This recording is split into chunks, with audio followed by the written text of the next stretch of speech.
Hello everyone, thank you for coming to Steno 24/7. This will be selection number 33, 789 words on the subject of assault and battery. This will be at 190 words per minute. Ready? Let's write.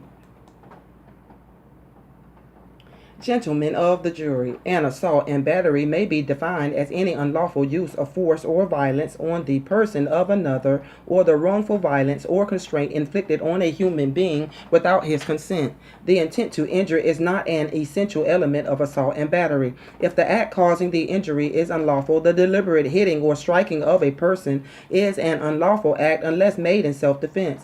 If the injury caused is wrongful, then the intent must necessarily be wrongful. Every person is presumed to intend the consequences which follow the commission of an unlawful act. The burden of proof in this case rests upon the plaintiff to prove by the greater weight of the evidence that the defendant committed an assault and battery upon the plaintiff by hitting him in the face or on the head. And if you find that the defendant did so hit the plaintiff, then the plaintiff is entitled to recover from the defendant the damages which he has actually sustained by reason of such assault and battery. The defendant claims that the plaintiff assaulted the defendant and used abusive and insulting language which provoked the acts on the part of the defendant. It is the law in this state that mere words or acts not amounting to an assault, however gross and abusive or insulting such language is, and even though spoken or performed for the purpose of provoking an assault, are no defense to a civil action for assault and battery.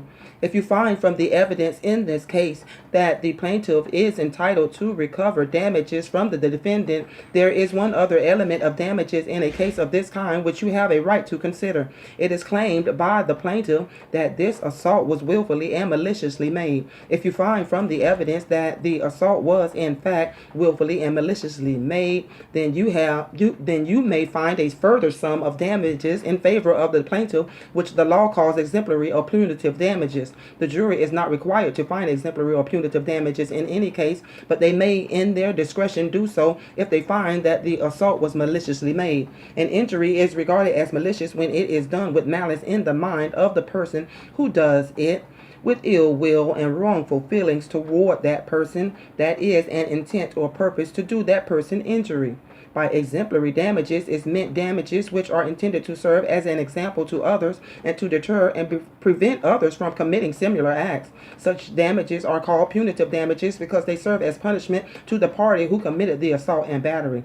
As stated before, the burden of proof rests upon the plaintiff to prove by the greater weight of the evidence that the defendant did wrongfully assault and beat the plaintiff, as claimed by the plaintiff. If you find from the evidence by the greater weight thereof that the defendant did so assault and strike the plaintiff, then you will find a verdict in favor of the plaintiff for such amount as willfully and fairly compensate him for the injuries directly flowing from the alleged assault and for all damages proximately caused by the defendant's wrongful acts, that is, all consequences of the injury, future as well as past, including mental suffering, indignity, disgrace, and mortification arising out of said assault, and including also bills, hospital bills, diminished capacity for work, and loss of time from work, and all other damages which are the direct result of such wrongful assault. To the actual damages so found, you have the right to add such exemplary or punitive damages as you may deem just and reasonable. If you find that the plaintiff did so use abusive and provocative language toward the defendant,